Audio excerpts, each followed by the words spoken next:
Le Conseil a procédé à l'adoption de deux projets de décret.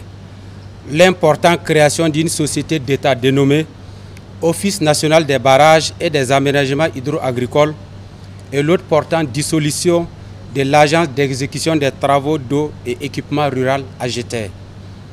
Pour ce qui concerne la création de l'ONBA, les missions de l'ONBA sont à plusieurs titres.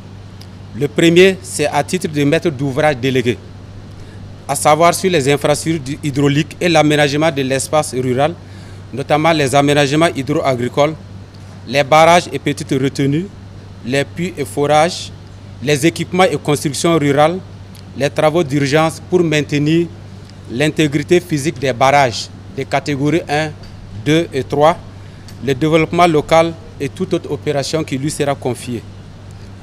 Au titre de maître d'œuvre, nous avons les études techniques détaillées des projets de construction et de réhabilitation des barrages des catégories 1, 2 et 3 et des ouvrages annexes à vocation agricole, pastorale, humaine, électrique et mixte.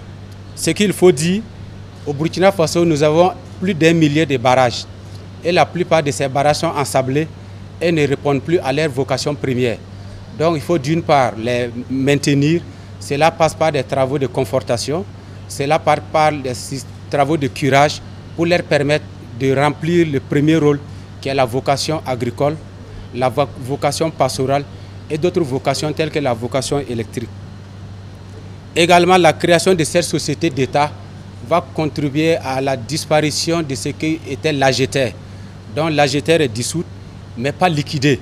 Son patrimoine est transféré au patrimoine de l'Office national des barrages et des aménagements hydro-agricoles.